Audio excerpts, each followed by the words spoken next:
Vëmendja stop do t'jetë tek qendrat e përkujdeses rezidenciale të njohura si azilet e të moshuarve. Një motër kërkon që të vendosë në një qendër rezidenciale vëllain e saj të braktisur nga familja. Çfarë ka ndodhur me Agronin? Agroni bëri një aksident shumë të rëndë. Agroni është ndam nga gruaja që 40 vjet para, si më thënë, që kur është martuar, ka 2 fëmijë. I rriti fëmijët, nuk u martua për hir të atyre fëmijëve. I rriti fëmijët, i çoi në Greqi, i bëri me shtëpi, me gjithë gjërat, kur erdhi puna që bëri aksident, fëmijët nuk i përgjigjen më. Doli nga gjendja komës nga spitali ushtarak, e mori vllai im e mbajti për 1-2 muaj, pastaj e vendosëm në një azil në Tiranë. Për sa vite qëndroi atje? Qëndroi gati 3 vite. Ishit kënaqur me shërbimin atje? Çfarë ndodhi? Pse larguat pas 3 vitesh nga aty? E mora nga Tirana, e solla në Durrës. Pastaj për arsye edhe të largesës, edhe se motrat e mia nuk e shikonin më. Motra nuk e shikonte. Ni priconin lekët aty dhe nuk e takonin fare.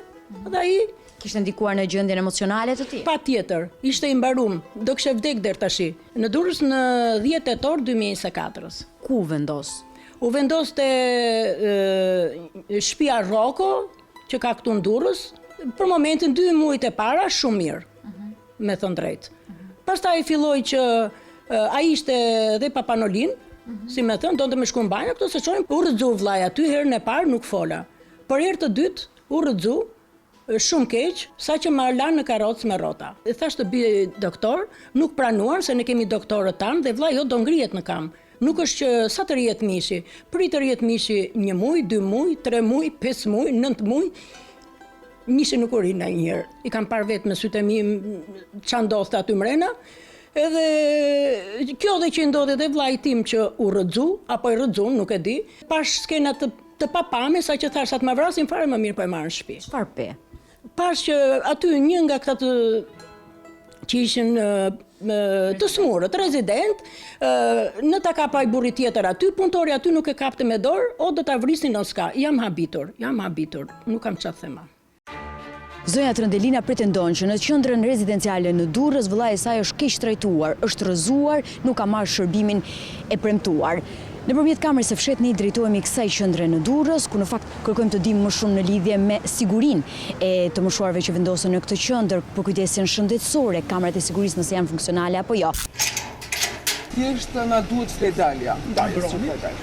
Nuk e keni marrë fledaljen? I kemi shkruajt, nuk na kanë kthyr fare. Na duhet fledalja. Dhe qa mjekimesh janë bërë në momentin që është rrëzuar. Nëse është dërguar në spital, apo ka ardhur mjekja këtu. Këto është shumë mirë, por ne këto e japim kur dej personi. Këto janë dhënë asgjë. Janë dhënë asgjë. Fare. Tani kamera ka këtu as ka? Kamera si s'ka kamera. Okej. Që të shikojmë të dim ku është rrëzuar. Është rrëzuar brenda, jashtë, çka ka ndodhur? Që të dim. Të gjitha dhënat. Patjetër. Këto llafe që jetu i thanë ti, unë do t'ja them gocës vllajt.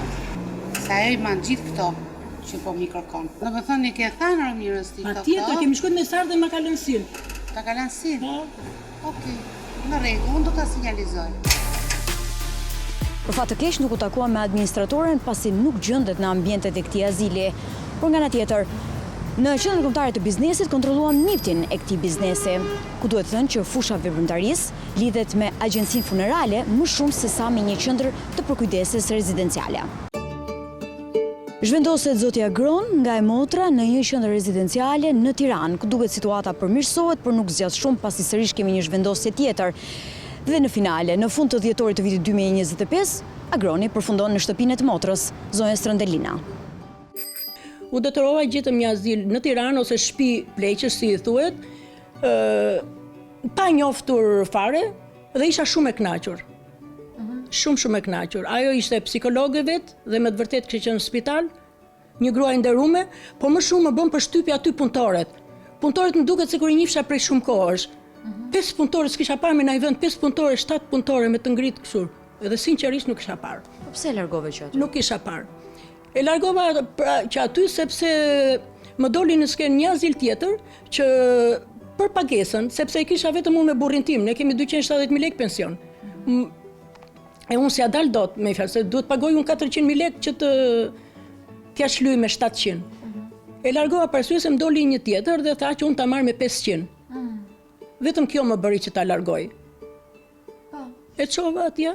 Kur e çuat te ky azili tjetër dhe kush është? Atje më tha ajo që ku e ke vllajin, ku e ke në azil, në filan vend, vajtje mori vetë për gjithë natën. Faktikisht unë i kisha paguar dhjetorin atje. Ajo më tha që kërkoj lekët nuk t'i jep, thash me të drejtë se është pagu. Mund ta lësh deri në fund muajit dhe pastaj merre po deshe.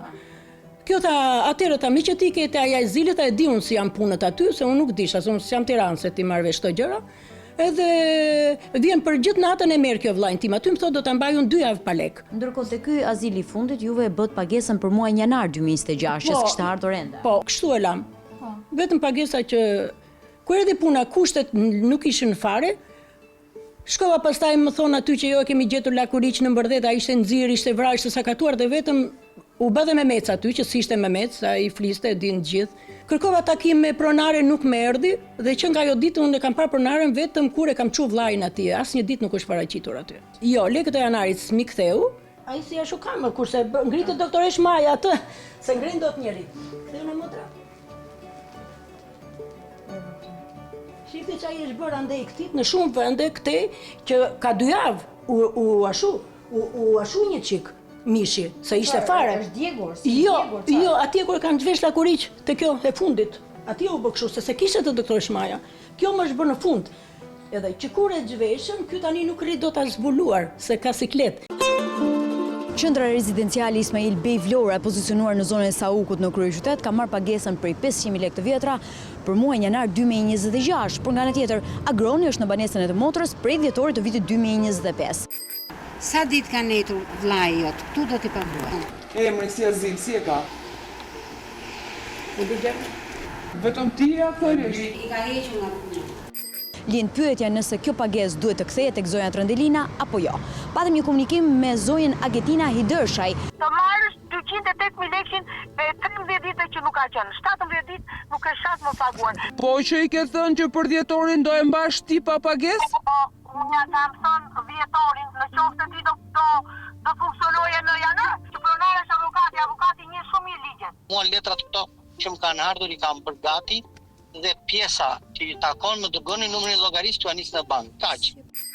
Pretendohet që pronari, administratori i kësaj qendre rezidenciale është avokati Artur Meça. Ne patëm një komunikim dhe me këtë të fundit ku na kërkoi të dhënat e llogarisë bankare, pasi pagesa do të kthehet tek llogaria bankare. Edhe do mbahen disa pagesa për sa i përket shërbimeve që ka marrë zotëria gjatë muajit dhjetor. Megjithse pala nuk është dakord.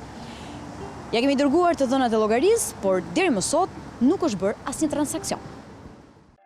Trëndelina pretendon që në qendrën e tretë rezidenciale të vendosur në zonën e qytet Studenti, vllai i saj ka marrë një trajtim shumë të mirë dhe ka bërë gabim që e ka larguar nga ajo qendër. Ne u drejtuam kësaj qendre për të kërkuar rikthimin e zotit Agron në ato ambiente. Ja si u pritëm ne aty. Agroni ka ikur vet apo e keni nxjerr ju? E mora. A ka ikur për shkak se nuk ka bërë pagesën? Jo, kjo gjeti diku çik me lirë, me mos penja me hik. Ka ardhur që të vinë Agronin prapë. Hajde, flasim doktoresha. Doktoresh Maja, që pretendohet që është dhe administratorja e kësaj qendre rezidenciale, nuk e kontaktoi Trëndelinën në lidhje me kërkesën që parashtruam. Këto azile private që nuk janë të hapura, portat e tyre qëndrojnë të mbyllura, nuk ka një tabelë demonstruese në lidhje me funksionin që kryejnë, a janë të sigurta, a janë duke ushtruar veprimtarinë e tyre konform rregullave dhe ligjeve në vendin tonë? Licencimi i azileve private është një veprim që ndërmerret nga ana e Ministrisë së Shëndetësisë, ndërsa për sa i përket kontrolleve duhet të jetë Inspektorati Shëndetësor dhe Inspektorati Punës. Nuk dim të themi nëse ka patur kontrolle në 3 prej këtyre azileve që ne sollëm apo jo. Përgjigjen mbetet që ta presim nga këto institucione.